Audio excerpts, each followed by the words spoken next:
$1,500 is a great entry-level price point if you're looking to get into portable power. It's enough money to get you something good without blowing the bank, but what will it actually get you, and what are you going to be able to power for that price? So welcome back to the lab where our opinions cannot be bought. $1,500 will actually do a pretty good amount in this space. So let's assume you don't want to get 10 of these little E300s and you want something of substance. The units that we would recommend in this price range are the Jackery HomePower 3600 Plus. It's a 3600 watt hour battery with a 3600 watt inverter. And that thing with our code right now is about 1,500 bucks. You could also look at something like the EcoFlow DELTA 3 Ultra Plus. The battery is 3000 watt hours and you have a 3600 watt inverter. That one right now is also about $1,500. Or you could look at something like the Anker F3000, which you have the same size battery and inverter as the EcoFlow, and it's actually a bit of a better price at about 1,300 bucks. For the sake of this video, we're gonna go ahead and use the Jackery HomePower 3600. This one has the biggest battery and inverter combo out of all those options. If at the end of this video, you still want some help deciding what power station may be best for you, we built a super simple quiz. It takes 30 seconds and it gives you an instant recommendation. We'll leave a link to it in the description down below. We'll also leave links to this power station, any discount codes we can get in the description down below. But let's take a look at what a power station like this can do.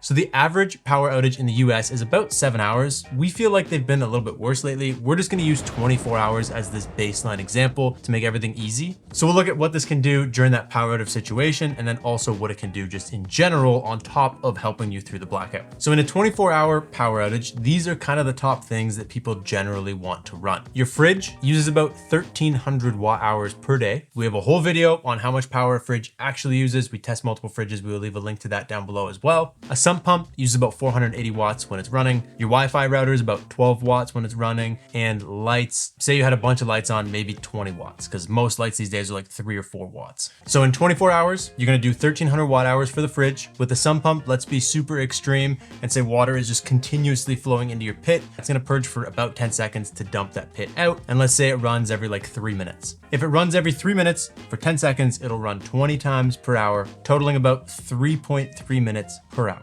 So over the course of 24 hours, you're looking at about 633 watt hours used by your pump. Router for 24 hours is 288 watt hours. And lights, let's say you use them for about 5 hours, that's about 100 watt hours. So this gives you a grand total of 2,321 watt hours of use over the 24-hour period. And this Jackery has a 3,584 watt hour battery. So basically you have 1,263 watt hours of battery left over in your Jackery. Seems like a no-brainer. It'll run all of your stuff and have plenty left over. But one thing that everybody forgets to mention is the idle consumption. If you just go ahead and actually turn on the AC inverter on this unit, it's now providing AC power to those plugs, even though you're not using them. And that consumes power out of the battery. So things like a sump pump or a fridge that aren't always running, but need the plugs to always be on for whenever they decide to run, are gonna cause this thing to also just use power idling. And in this unit specifically, in our testing, it's about 34 watts every hour that gets lost to idle consumption. So over the course of 24 hours, you actually lose about 824 watt hours out of the battery bank just having it on. So this means you actually only have about 438 watt hours left over at the end of that 24-hour period, which is a lot less than you would anticipate if you just did your base math without including the idle consumption. The good news is that does give you still a bit of wiggle room. You could charge phones, laptops, you could run your lights longer, you could power a TV. There is room in there to do more with that almost 500 watt hours that's left.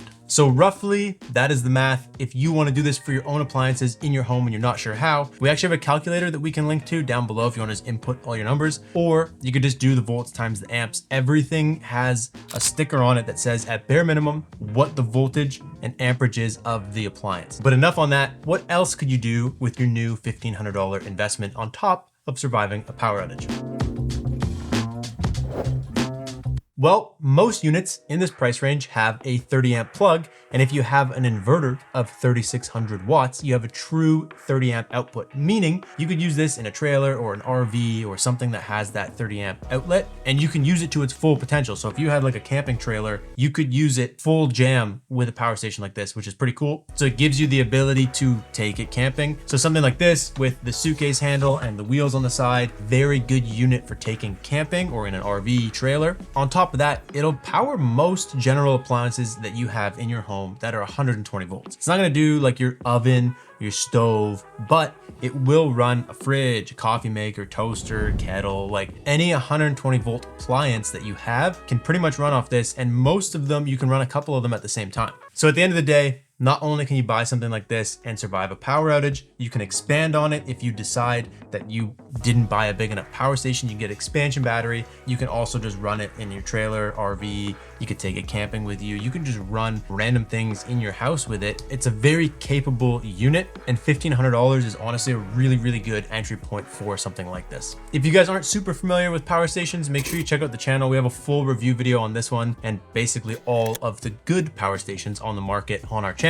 But just make sure you get something that has good reviews and it has a lithium iron phosphate battery or Life PO4. That basically means you could use it from 100% all the way down to 0 every day for like 10 years before the battery health is at 80%. So it's gonna be well worth your investment. Otherwise, that's pretty much all we got for you guys today. Make sure you're subscribed if you are not already. Thank you guys so much for watching, and we will catch you in the next one. Peace out and stay charged.